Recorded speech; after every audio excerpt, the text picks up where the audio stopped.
नमस्कार, तुम्ही पाहताय मराठी मंडळी। मुंबई महापालिका निवडणुका जेमतेम काही महिन्यांवर येऊन ठेपलेल्या आहेत, पण या निवडणुकीच्या तोंडावर महाराष्ट्राच्या राजकीय रंगमंचावर एक नाट्यमय वळण आता पाहायला मिळतंय।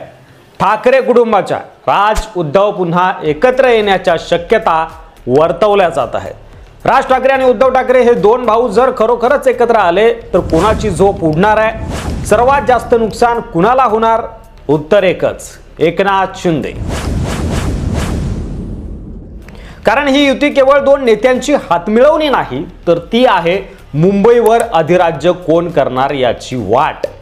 आणि म्हणूनच आज आपण पाहणार आहोत कोणते आहेत ते 5 मुद्दे ज्यामुळे एकनाथ शिंदे राज उद्धव युतीला घाबरलेत आणि त्यांना या विषयावर प्रश्न विचारला तर राग येतोय। चला तर जाणून घेऊया। कारण नंबर 1, ठाकरे ब्रँडचा वारसा। राज ठाकरे हे बाळासाहेब ठाकरे यांचे पुतणे आणि उद्धव ठाकरे त्यांचे थेट पुत्र। जर हे दोघे एकत्र आले तर मूळ ठाकरे ब्रँड पुन्हा जिवंत होतो।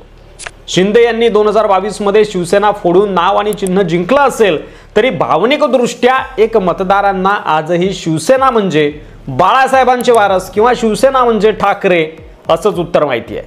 राज उद्धव युती ही भावनिक शक्ती एकत्र आणू शकते, ज्यामुळे शिंदे हे बाहेरील व्यक्ती वाटू लागतील आणि बाळासाहेबांचे खरे वारसदार आम्हीच असं जे शिंदे सांगत असतात त्याला या ठिकाणी थेट खीळ बसतो।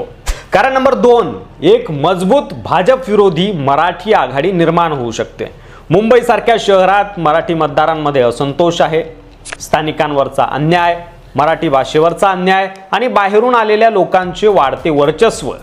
जर उद्धव आणि राज यांनी एकत्र येत भाजप विरोधी प्रचार केला तर ही युती केवळ राजकीय नव्हे तर भाषिक आणि सांस्कृतिक अस्मितेचा आधार ठरू शकते। आणि ही गोष्ट शिंदे आणि भाजप यांच्यासाठी धोक्याची घंटा आहे।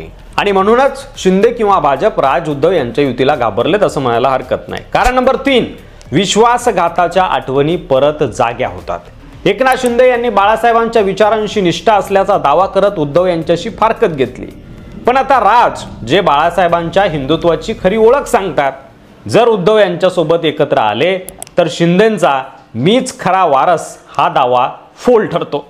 शिंदेंनी विश्वासघात करून पक्ष बळकावला हे अधिक ठामपणे ठाकरे बंधू जनतेपर्यंत पोहोचवू शकतात। ज्या पक्षाचं मूळ बीज ठाकरेंनी रोवलं त्याचं नेतृत्व आता परत मूळ ठाकरे कुटुंबाकडे गेलं तर शिंदे गद्दार कसे हे अधिक मजबूतीनं मांडता येईल। कारण नंबर 4, माध्यमांमध्ये आणि जनमानसात धारणा बदलू शकते। राज आणि उद्धव एकाच मंचावर दिसले की माध्यम त्याला ऐतिहासिक पुनर्मिलन म्हणतील। ठाकरे एकत्र ही बातमी भावनिक वळण घेईल। टीव्ही डिबेट, सोशल मीडिया, सामान्य जनता सर्वजण त्याला शिवसेनेच्या मूळ पुनरागमनासारखं बघतील आणि त्यामुळे शिंदे यांची वाढलेली लोकप्रियता, त्यांनी मुख्यमंत्री असताना केलेली कामं, त्यांच्याबद्दल जनतेचं मत पुन्हा बदलेल। उपमुख्यमंत्री असूनही जनतेच्या नजरेत शिंदे त्यांच्या शिवसेनेत परके ठरतील। कारण नंबर 5, पक्षात अंतर्गत अस्थिरता वाढू शकते।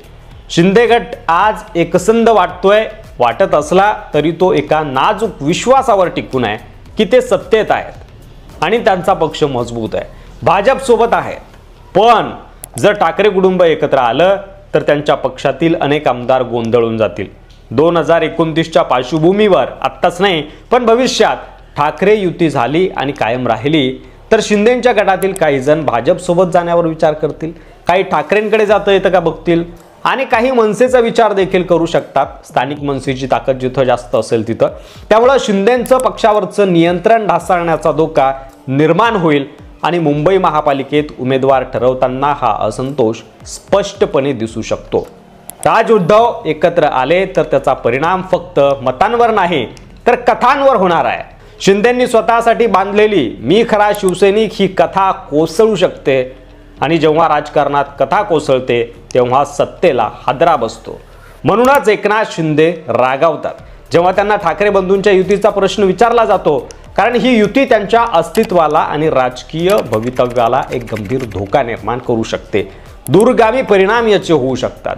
तुम्हाला काय वाटतंय, राज उद्धव युती शक्य आहे का? आणि जर ती झाली तर शिंदेंचं काय होईल? उद्धव ठाकरे आणि राज ठाकरे यांनी एकत्र यावं का? तुमचं मत, तुमचं बिनधास्त मत, मन मोकळं मत कमेंटमध्ये आम्हाला नक्की सांगा, ते आम्हाला जाणून घ्यायचंय।